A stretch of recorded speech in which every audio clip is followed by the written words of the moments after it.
चलिए अब हम लोग आगे शुरू कर रहे हैं। नेक्स्ट टॉपिक है application of matrix and determinants. ठीक है ना। अब देखिए हमने मैट्रिक्स और डिटरमिनेंट ऑलमोस्ट पूरा पढ़ लिया है। जस्ट एक एप्लीकेशन पढ़ेंगे और हमारा ये चैप्टर कंप्लीट हो जाएगा। ठीक है ना। तो इसमें जो एप्लीकेशन है वो क्या है, solving linear equations. Linear equations या सिस्टम ऑफ लीनियर इक्वेशंस को हम लोग कैसे सॉल्व करते हैं। ठीक है ना। अब आप ध्यान से एक चीज समझ लीजिए अच्छी तरह से कि जब हम लीनियर इक्वेशंस की बात करते हैं, यहाँ पर जो हम लोग मेथड यूज करेंगे उसको हम लोग मैट्रिक्स मेथड्स के नाम से जानते हैं। ठीक है। अब ध्यान से देखिए, मान लीजिए मेरे पास दो इक्वेशंस है, तो दो वेरिएबल होने चाहिए तो दो इक्वेशन, तीन वेरिएबल होंगे तो तीन इक्वेशन होने चाहिए। हमने बचपन में छोटे क्लासेस में सीखा है। ठीक है ना। तो अगर कोई सेट ऑफ इक्वेशंस है और उसका सॉल्यूशन एग्जिस्ट करता है, तो आपको पता ही है तीन तरह की तीन चीजें हो सकती है। एक हो सकता है यूनिक सॉल्यूशन, मतलब x, y और z की, अगर तीन वेरिएबल है तो x, y, z की यूनिक वैल्यूज होगी, एक एक वैल्यू होगी। ठीक है ना। इसको हम लोग बोलते हैं यूनिक सॉल्यूशन। और अगर मान लीजिए दोनों सॉल्यूशन सेम ही आ रहे हैं, मतलब x, y, z की वैल्यू जो है वो बहुत सारी पॉसिबिलिटी हो सकती है, अनगिनत पॉसिबिलिटी, तो उसको बोलते हैं इनफाइनाइटली मेनी सॉल्यूशन। और सॉल्यूशन एग्जिस्ट नहीं करता तो बोलते हैं नो सॉल्यूशन। ये तीनों चीजें होती है। तो अगर सॉल्यूशन एग्जिस्ट करता है, मतलब यूनिक हो या इनफाइनाइटली मेनी हो, तो उसको बोलते हैं द सिस्टम इज कंसिस्टेंट। ठीक है ना। और नो सॉल्यूशन होता है तो बोलते हैं सिस्टम इज इनकंसिस्टेंट। ठीक है ना। तो अभी हम लोग क्या कर रहे हैं कि हमारे सिलेबस में थर्ड ऑर्डर तक ही है डिटरमिनेंट का, मैट्रिक्स का, तो हम लोग थर्ड तीन वेरिएबल वाले इक्वेशन को लेके सॉल्व करेंगे। तो जैसे मैं कल समझाने की कोशिश करता हूँ, मान लीजिए कंसीडर, मान लीजिए हमारे पास एक सेट ऑफ इक्वेशन है a1x plus b1y plus c1z is equal to d1 और a2x plus b2y plus c2z is equal to d2, a3x plus b3y plus c3z is equal to d3। मान लीजिए ये तीन इक्वेशंस हैं। अब हमारा M है x, y, z की वैल्यू निकालना जो इन तीनों इक्वेशंस को सेटिस्फाई करे इफ पॉसिबल। ठीक है ना। तो सबसे पहले हम लोगों ने क्या किया कि हमने मान लिया लेट ए कोई एक मैट्रिक्स है जो x, y, z के कोएफिशिएंट से बन रहा है, मतलब a1 b1 c1 a2 b2 c2 और a3 b3 c3। और मान लीजिए मैंने b ले लिया d1 d2 d3 और x ले लिया x y और z। यहाँ से देखिए मैंने ये तीन अलग अलग मैट्रिक्स बनाए। Then this set of equation या ये सिस्टम को हम लोग ऐसे भी लिख सकते हैं ax is equal to b। ठीक है ना। मतलब ये इक्वेशन इस तरह से a b और x ये यहाँ पे लिखोगे तो मल्टीप्लाई करके ऐसे लिख सकते। ठीक है ना। अब ध्यान से देखिए, if determinant a is not equal to 0, if determinant a is not equal to 0 मतलब उसका इनवर्स एग्जिस्ट करता है, हम लोग बोलेंगे देन a इनवर्स एग्जिस्ट। ठीक है ना। तो हमने क्या किया, इसको इस इक्वेशन को प्री मल्टीप्लाई कर दिया a इनवर्स से, मतलब a inverse into a into x is equal to a inverse into b। अब ये क्या हो गया, I identity matrix into x, x ही होगा, तो x is equal to a inverse into b। इसमें provided determinant a is not equal to 0 होना चाहिए। ठीक है ना। इसको हम लोग बोलते हैं क्या, इसको हम लोग बोलते हैं मैट्रिक्स मेथड। ठीक है ना। तो मैट्रिक्स मेथड क्यों कहते हैं, क्योंकि इसमें मैट्रिक्स की मदद से x y z की वैल्यू निकालते हैं। ठीक है ना। ये हो गया। इस ऑब्वियसली इस केस में ये क्या होता है, इसको बोला जाता है यूनिक सॉल्यूशन। Unique solution. ठीक है ना। ठीक है। आई होप ये सभी को क्लियर है। पर ये पहला सिचुएशन का ये होता है। ठीक है ना। पर कभी-कभी ऐसा भी हो सकता है if second option, if determinant a is equal to 0 है, तब हम क्या करें, तो डिटरमिनेंट a 0 आ जाए तो समझ लो कि यूनिक सॉल्यूशन तो नहीं होगा। तब होगा क्या, क्या चीज होगा, कैसे होगा, तो उसके लिए हम लोगों ने क्या किया है, हमने स्पेसिफाई कर दिया क्या होगा कि अगर हमारा डिटरमिनेंट a इक्वल टू 0 हो रहा है तो हम लोग क्या करेंगे, इसके बाद हम लोग एडजॉइंट a इनटू b निकालेंगे। ठीक है ना। अब एडजॉइंट a इनटू b हमने निकाला और एडजॉइंट a इनटू b क्या आ गया, वो नॉट इक्वल टू 0 है, मतलब determinant a equal to 0 but adjoint a into b is not equal to 0। तो क्या बोलेंगे, देन क्या होगा, नो सॉल्यूशन, मतलब इनकंसिस्टेंट, ठीक है ना, इनकंसिस्टेंट सिस्टम, इसको एक साथ बोला जाता है सिस्टम, ठीक है, सिस्टम, ठीक है।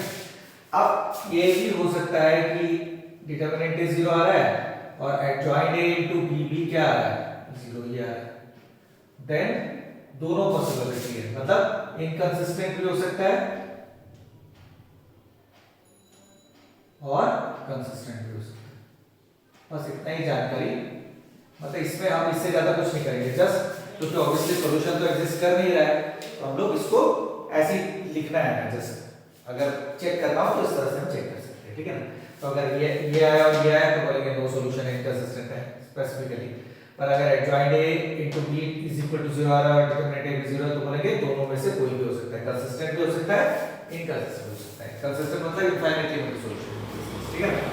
तो ये हमारे काम की चीज है, ये वाली चीज हमारे काम की है, ठीक है ना। हम इसी से ही सारा कुछ करेंगे, ठीक है। देखिए फटाफट,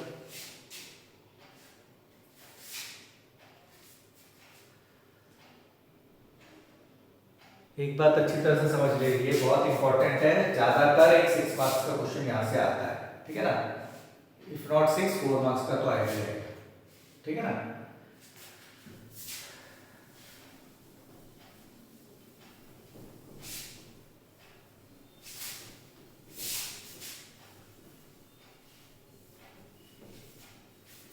चलिए अभी क्वेश्चन करते हैं, solve, obviously solve using matrix method. Question है, मान लेते हैं 2x plus y is equal to 35 और दूसरा इक्वेशन है 3x plus 4y is equal to 3x plus 4y is equal to 65, ठीक है ना।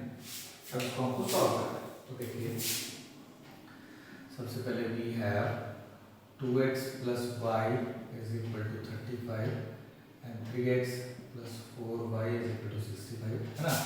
अब हमने ले लिया late a is equal to क्या होगा, 2 1, यहाँ पे 1 है ऑब्वियसली, 3 4, ठीक है ना, और b is equal to क्या होगा 35 65 और x एक है x 5, ठीक है ना, ठीक है। यहाँ पे then the given system is ax is equal to, now सबसे पहले हमें क्या करना होता है बताइए, सबसे पहले हमें डिटरमिनेंट a निकालना होगा, तो डिटरमिनेंट a क्या हुआ 2 1 3 4, तो ये कितना हो जाएगा 8 minus 3 that is 5 not equal to 0, so a inverse exists, ठीक है ना, hence यूनिक सॉल्यूशन, ठीक है ना। अब यूनिक सॉल्यूशन के लिए सबसे पहले हमें इनवर्स निकालना है, इनवर्स निकालने के लिए हमें एडजॉइंट निकालना है, तो एडजॉइंट कैसे निकालते हैं, क्योंकि ये सेकंड ऑर्डर का है तो इसका हम लोग एडजॉइंट डायरेक्टली निकाल सकते हैं। एडजॉइंट क्या होता है, ध्यान से याद कीजिए, आपको मैंने बताया था कि ये एडजॉइंट निकालने के टाइम में आपको क्या करना होता है, आपको याद कीजिए क्या करना होता है एडजॉइंट में,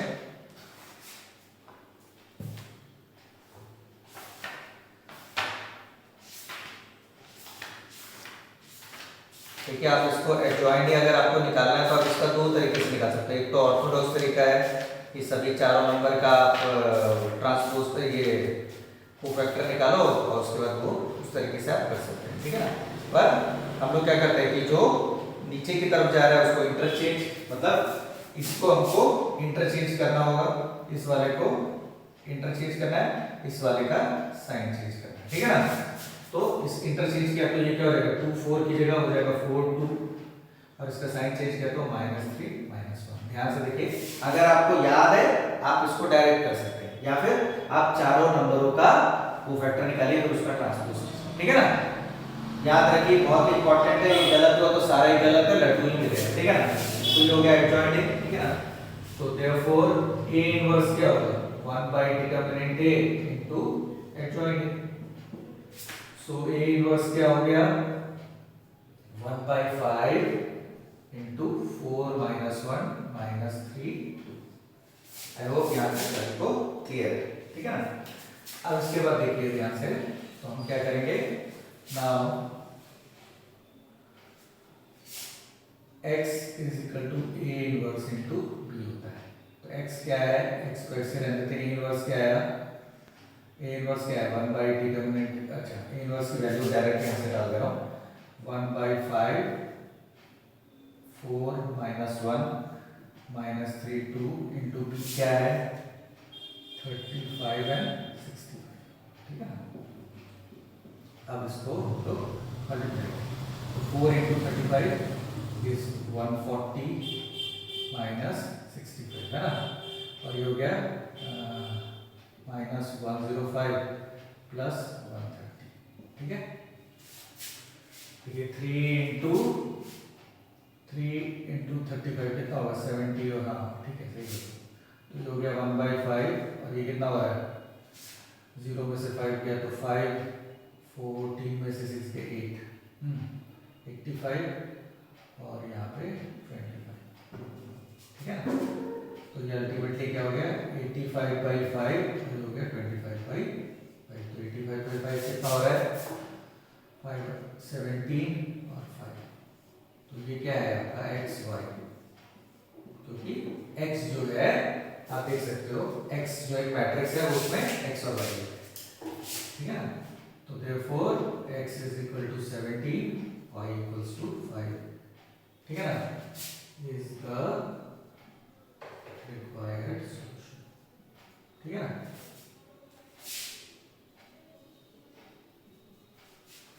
सेवेंटीन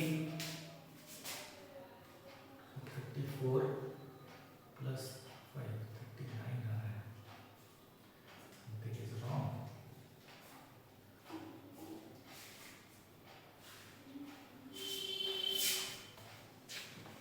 देख लीजिए एक बार आप लोग,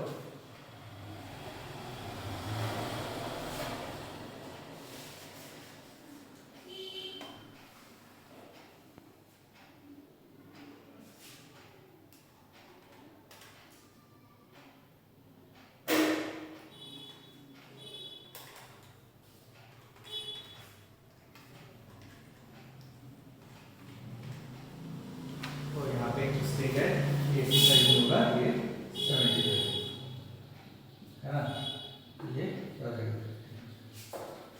तो ये 5 हो जाएगा, ठीक है। बाकी ये आपका 75 है, देख लीजिए बराबर।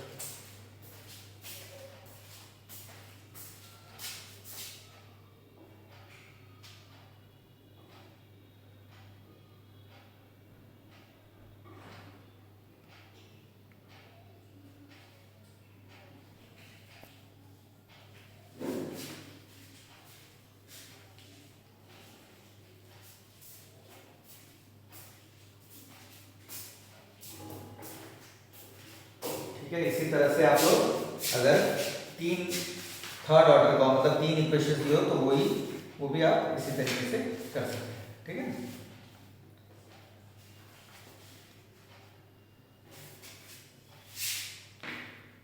चलिए।